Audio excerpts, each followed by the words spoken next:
നമസ്കാരം, എൻ്റെ പേര് ഡോക്ടർ റോഷി ജയകുമാർ. ഞാൻ SK ഹോസ്പിറ്റൽ നിയോനറ്റോളജിസ്റ്റാണ്.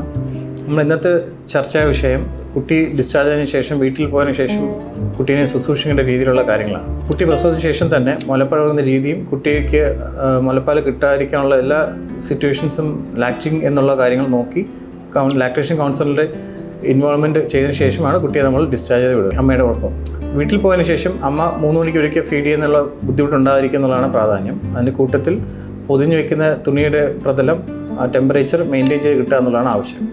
പിന്നെ കുട്ടിയെ തുടർന്ന് എല്ലാവരും കൈ വാഷ് ചെയ്ത് ക്ലീൻ ചെയ്ത് തൊടുക. കുട്ടീനെ കുളിപ്പിക്കുന്നതെല്ലാം 2.50 kg മുകളിലുള്ള കുട്ടികളിലായിരിക്കും പൊതുവേ നമ്മൾ കുളിപ്പിക്കാൻ സ്റ്റാർട്ട് ചെയ്യുക. അമ്മയുടെ മുലപ്പാൽ കിട്ടുന്ന 3 മണിക്കൂർ ഓരോ മണിക്കൂർ കിട്ടുകയാണെന്നുണ്ടെങ്കിൽ അവർക്ക് വെയിറ്റ് ഒരു 24 മണിക്കൂർ വെച്ചിട്ട് 10-15 ഗ്രാം വെയിറ്റ് കൂടിയാണ് വരിക.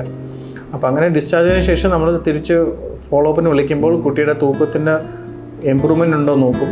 പിന്നെ അമ്മയ്ക്ക് വീട്ടിൽ പോയതിനു ശേഷം അമ്മയ്ക്ക് ഫീഡ് ചെയ്യുന്നതിന് ബുദ്ധിമുട്ട് എന്തെങ്കിലും ഉണ്ടോ എന്നുള്ളതും പിന്നീട് അമ്മയുടെ കഴിക്കുന്ന ആഹാരത്തിൻ്റെ ശൈലിയും കൂടെ നോക്കി അമ്മനെ കോൺഫിഡൻ്റ് ആക്കി എടുക്കുക എന്നുള്ളതും ഒരു കാരണവശാലും കുട്ടീനെ അമ്മയുടെ കയ്യിൽ നിന്ന് മാറ്റേണ്ട ഒരു സാഹചര്യം ഉണ്ടാവരുത് എന്നുള്ള പ്രാധാന്യമാണ് നമ്മൾ നോക്കുക.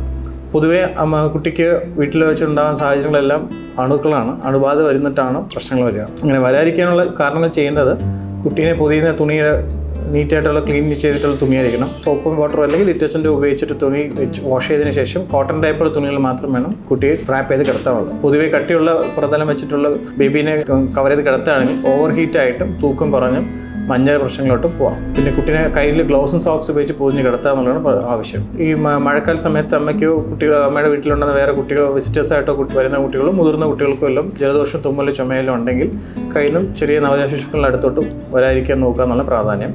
അഥവാ അമ്മയ്ക്ക് ചെറിയൊരു മഴക്കാലത്തുണ്ടാകുന്ന ചെറിയ വൈറൽ ഇൻഫെക്ഷൻസോ അങ്ങനെയെല്ലാം ഉണ്ടെങ്കിൽ N95 മാസ്ക് ഉപയോഗിച്ച് ഫീഡ് ചെയ്യുന്നതാണ് പ്രാധാന്യം. പിന്നെ ധാരാളം വെള്ളം കുടിക്കുക എന്നുള്ളതാണ് ആവശ്യം. പിന്നെ കുട്ടിക്ക് അണുബാധ കിട്ടിയോ ഇല്ല എന്നുള്ള ലക്ഷണങ്ങൾ ശ്രദ്ധിക്കുന്നതെന്ന് വെച്ചാൽ കുട്ടി സാധാരണ രീതിയിലല്ലാത്ത രീതിയിൽ ഒരുപാട് കരയുക, അല്ലെങ്കിൽ ചിലപ്പോൾ ക്ഷീണിച്ച് ഒരുപാട് ഇരിക്കുക, പാലൊട്ട് കുടിക്കുന്നില്ല, മൂത്രം പോകുന്ന 24 മണിക്കൂറിൽ മൂത്രത്തിൻ്റെ അളവ് കുറയുക, അങ്ങനെ എന്തെങ്കിലും ലക്ഷണങ്ങൾ കാണുകയോ കുട്ടിയുടെ ആക്ടിവിറ്റി കുറയുകയോ അങ്ങനെ എന്തെങ്കിലും ഉണ്ടെങ്കിൽ തന്നെ കുട്ടിക്ക് അണുബാധ കിട്ടിയ ലക്ഷണങ്ങളായിട്ടുള്ളതാണ് കണക്കാക്കുക. അമ്മയ്ക്ക് അങ്ങനെ തോന്നുകയാണ് കുട്ടിയുടെ പ്രശ്നങ്ങളുണ്ടെന്ന് തോന്നുകയാണെങ്കിൽ കഴിയുന്നു നമുക്ക് പീഡിയാട്രീഷ്യന്മാരെ അല്ലെങ്കിൽ നിയോനറ്റോളജിസ്റ്റിനെ കൺസൾട്ട് ചെയ്യാന്നുള്ള പ്രാധാന്യം.